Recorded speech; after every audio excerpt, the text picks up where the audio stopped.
అధ్యక్షత వహిస్తున్నటువంటి రాష్ట్ర అధ్యక్షుడు కామ్రేడ్ రామకృష్ణ, వేదిక మీద ఉన్నటువంటి పెద్దలు, వేదిక ముందున్నటువంటి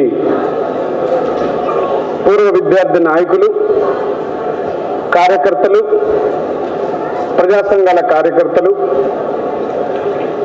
నేటి తరం ఈ తరం మాదే అంటూ హాస్టల్స్ నుంచి, హై స్కూల్స్ నుంచి, డిగ్రీ కాలేజీల నుంచి PDSU 50వ ఉత్సవాలకు తరలి వచ్చినటువంటి విద్యార్థి లోకం అందరికీ ముందుగా విప్లవ అభినందనలు తెలియజేస్తూ 1999వ సంవత్సరంలో ఇదే ఠాగూర్ ఆడిటోరియం వేదికగా సిల్వర్ జూబ్లీ ఉత్సవాలు జరిగినప్పుడు ఖమ్మం ప్రాంతం నుంచి PDSU కార్యకర్తగా, ఉత్సవాలకి డిగ్రీ ఫైనల్ ఇయర్ చదువుతున్న కార్యకర్తగా రావటం, ఇవాళ 25 ఏళ్ల కాలం గడిచిన తర్వాత 50వ ఉత్సవాలకు ఇదే ఉస్మానియా యూనివర్సిటీలో అధ్యాపకుడిగా ఉండి మాట్లాడటం PDSU ఇచ్చిన స్ఫూర్తి, PDSU ఇచ్చిన బలం తప్ప మరొకటి కాదు అని చెప్పి సందర్భంగా తెలియజేస్తూ, ఒక సాధారణ గ్రామీణ ప్రాంత విద్యార్థిని,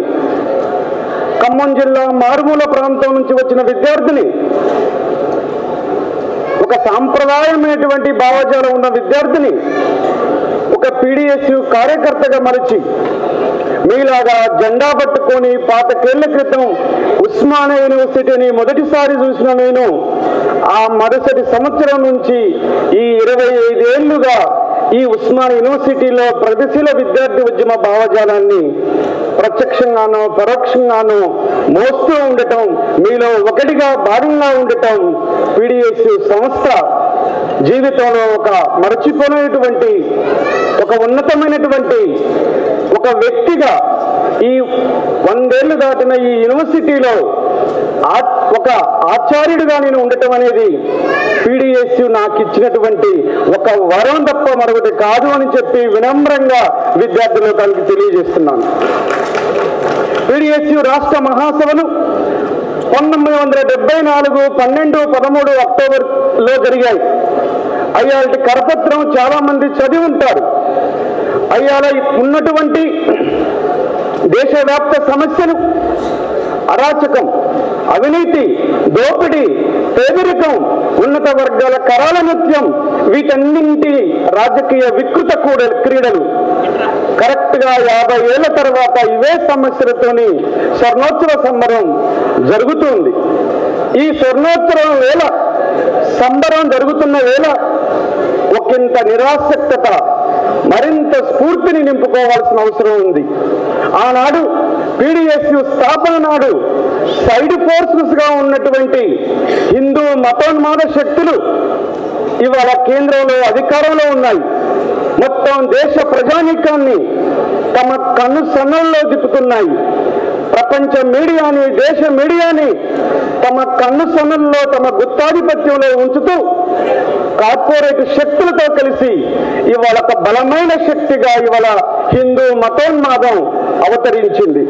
ఏ హిందూ మతోన్మాదానికి వ్యతిరేకంగా అయితే ప్రగతిశీల శక్తులు ఉద్భవించారో, PDSU ఆవిర్భావం జరిగిందో, జార్జి జంపాలను రక్తం చిందించారో, అవే హిందూ మతోన్మాద శక్తులు ఈరోజు కేంద్రంలో అధికారంలో ఉన్నాయి. ఆనాటి నుంచి ఈనాటి దాకా జరిగినటువంటి మార్పులు ఏంటి? PDSU కార్యకర్తలు ఏమి నేర్చుకోవాలి? ఈ స్వర్ణోత్సవ సంబరాల వేళ ఎలాంటి స్ఫూర్తిని తీసుకోవాలి? ఏ స్ఫూర్తితో ముందుకు పోతే మరో golden jubilee, diamond jubilee centenary celebrations జరపాల్సి ఉంది. నిన్నటి తరం కొన్ని ఆదర్శాలని, ఒక తాత్విక పునాదిని, విలువలను మాకిచ్చిన ఫలితంగా ఇవాళ మేము మాట్లాడుతున్నాం. PDSU ఒక ఫ్యాక్టరీ, ఒక విద్యార్థి సంఘం కాదు. ఇది సాధారణంగా విద్యార్థి సంఘంలో 10ల సంఖ్యలో, 100ల సంఖ్యలో కార్యకర్తలు ఉంటారు. PDSU అభిమానులు ఈ 2 తెలుగు రాష్ట్రాలలో లక్షల సంఖ్యలో ఉన్నారంటే దీన్ని ఫ్యాక్టరీ గాక మరేమంటాం?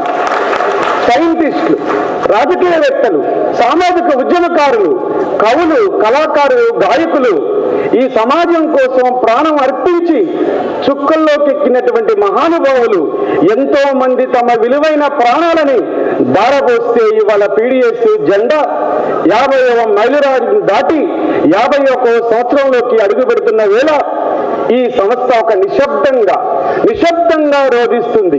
సంస్థలోని సానుభూతి పరులు సంస్థ జెండాను మోసినటువంటి తొలి దశం నుంచి మొన్నటి దశకం దాకా ఒక ఆవేదన అయితే మిగిలింది.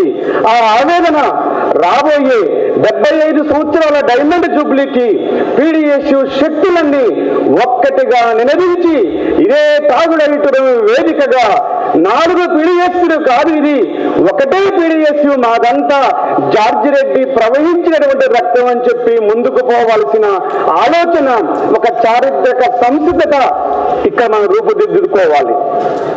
బీజేపీ రెండోసారి అధికారంలోకి వచ్చిన తర్వాత ఎంత ఇదిగా చేసింది. అరగోపాల్ సార్ చెప్పారు, ఇప్పుడు లక్ష్మీనారాయణ సార్ చెప్పారు, నూతన విద్యా విధానం గురించి ఆలోచించితేనే భయం వేస్తుంది. ఎందుకు ఆలోచించట్లేదు? వ్యవస్థలను మార్పు చేశారు, భారత రాజ్యాంగ విలువలపైన దాడి చేశారు, భారత రాజ్యాంగం ఇచ్చినటువంటి డైవర్సిటీ పైన దాడి చేశారు, ప్లూరాలిటీ మీద దాడి చేస్తున్నారు, భారత సమైక్య వ్యవస్థ పైన దాడి చేస్తున్నారు. భారత రాజ్యాంగం తయారు చేస్తున్నప్పుడు we the people of India అని మనకు మనంగా భారత రాజ్యాంగ ప్రవేశిక నామమాత్రంగా భారత రాజ్యాంగం కొన్ని విలువలు ఇచ్చింది. నేటి తరం సామ్యవాద ఉద్యమాల్లోకి పోవాలంటే వచ్చే తరం కాదు. నేటి తరం రాజ్యాంగ విలువల పరిరక్షణ కోసం ముందుకు తీసుకురావాలి. రాజ్యాంగ విలువల పరిరక్షణతో ఆగిపోకుండా మెరుగైనటువంటి ఒక నూతన ప్రజాస్వామ్యాన్ని సాధించే దిశగా నేటి తరాన్ని మలవాల్సిన అవసరం ఉంది. మనం ఏ బట్టలు వేసుకోవాలి, ఏ భోజనం చేయాలి, ఏ ఆచార వ్యవహారాల్లో ఉండాలో కూడా కేంద్రం వాళ్ళు చెప్తున్నారు. రెండోసారి అధికారం రావటానికి 6 నెలల ముందు సాక్షాత్తు ఈ దేశ ప్రధానమంత్రి 6 నాటికల మైళ్ళ దూరంలో ఉన్న ద్వారకా సముద్రంలో ఉన్నటువంటి శ్రీకృష్ణుడి జన్మస్థానానికి వెళ్ళి అక్కడ పూజలు చేసొచ్చాడు. ఎంత అంగాకారం! శ్రీకృష్ణుడు అనేటటువంటి ఒక పరమాత్ముడు ఉన్నాడు, 6 నాటికల మైళ్ళ దూరంలో ఉన్నాడు. ద్వారకా ఇవాళ సముద్రంలో ఉందని చెప్పి పురాణాలను చరిత్రగా భ్రమింపజేస్తున్నారు. పురాణం ఎప్పుడు చరిత్రకి నిలబడినటువంటి ఒక అభూత కల్పన. అట్లాంటి అభూత కల్పనలు, అంధవిశ్వాసాలు ఇవాళ భారతదేశంలో చరిత్రగా రూపొందిస్తున్నారు. ఈవేళ ప్రగతిశీల శక్తులపై మరింతమైనటువంటి బాధ్యత ఉందని చెప్పి ప్రగతిశీల విద్యార్థి ఉద్యమ కార్యకర్త భావించాలి. మరొక పక్క భారతదేశానికి ఆయుపట్టైనటువంటి భిన్న సంస్కృతిపై దాడి చేస్తున్నారు. యూజీసీని తీసేసి యూజీసీ స్థానంలో HESI higher education council of India అనే ఒక మతోన్మాద సంస్థను భారతదేశ ప్రభుత్వంలో చెప్పు చేతుల్లో ఉండేటటువంటి ఒక ప్రభుత్వాన్ని నాగపూర్ కేంద్రంగా, RSS కేంద్రంగా నడపబోయేటటువంటి ఒక కీలుబొమ్మ వ్యవస్థను తీసుకొస్తున్నారు. ఈ దేశంలో దళిత, పీడిత, గిరిజన, ఆదివాసీ బిడ్డలు చదువుకుంటున్నారంటే యూజీసీ ఇస్తున్నటువంటి ఫండింగ్ వల్ల, యూజీసీ ఇస్తున్నటువంటి ఫెలోషిప్ల వల్ల. ఉస్మానియా లాంటి యూనివర్సిటీల్లో ఫెలోషిప్లు తీసుకుంటున్నారు. సుఖదేవ్ తోరాట గారు యూజీసీ చైర్మన్ ఉన్నప్పుడు కొన్ని నూతన సంస్కరణలు తీసుకొచ్చారు. ఆ నూతన సంస్కరణలన్నీ మడుగులో తొక్కుతూ ఇవాళ పెద్ద ఎత్తున HECIని తీసుకొస్తున్నారు. భారతదేశ భిన్నత్వాన్ని తీసేస్తున్నారు. ఇది సమైక్య వ్యవస్థ కాదు, ఇది ఏకకేంద్ర వ్యవస్థగా మారుస్తున్నారు.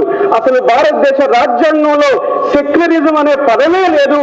అంబేద్కర్ గారు ఏనాడు సెక్యులరిజం గురించి మాట్లాడలేదని చెప్పి కేంద్ర మంత్రులు మాట్లాడుతున్నారు.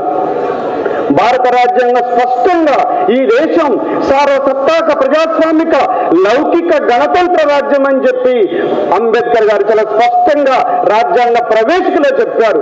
రాజ్యాంగ ప్రవేశిక ఈ దేశానికి అంతరాత్మ లాంటిది. అందుకనే సామ్యవాదం గురించి కలలుగానే మనం, సోషలిజం గురించి కలలుగానే మనం, మరో ప్రపంచం సాధ్యమేనంటూ 50 ఏళ్ల మైలురాని దాటుకొని పోతున్న మనం ముందుగా భారత రాజ్యాంగం ప్రసాదించినటువంటి జీవన హక్కును కాపాడుకోవాలి. భారత రాజ్యాంగం ఇస్తున్నటువంటి విలువైనటువంటి హక్కులు ప్రజలకు చెందాలని చెప్పి విద్యార్థుల్లోకి పోవాల్సిన అనివార్యత ఇవాళ ప్రగతిశీల విద్యార్థి ఉద్యమం ముందు ఉంది. నేను స్పష్టంగా చూశాను. కొద్దిమంది పిల్లలు ఆర్ట్స్ కాలేజీలో నేను క్లాస్ చెప్తున్నప్పుడు ఇవాళ పొద్దున 10 10:30 ప్రాంతంలో డిపార్ట్మెంట్ వైపు వచ్చారు. వారు ఆనందంగా ఉన్నారు, ఇంటర్మీడియట్ చదువుతున్నారు. నేను అందులో ఒక విద్యార్థిని అడిగాను, ఏం చదువుతున్నావని. ఇంటర్ చదువుతున్నానన్నాడు. పీడిఎస్యు మీటింగ్కి వచ్చావా నానా అని అడిగాను. వచ్చాను సార్ అన్నాడు. పీడిఎస్యు దేనికోసం పనిచేస్తుందంటే అబ్బాయి సైలెంట్ గా ఉన్నాడు, నిశ్శబ్దంగా ఉన్నాడు. కానీ ఒక్క మాట మాత్రం అబ్బాయి చెప్పాడు, జార్జి రెడ్డి సార్ పీడిఎస్యు అంటే అని చెప్పాడు. జార్జి రెడ్డి అమరత్వం 50 ఏళ్లుగా ఈ సంస్థ నడిపిస్తా ఉంది. జంపాల అమరత్వం ఈ 50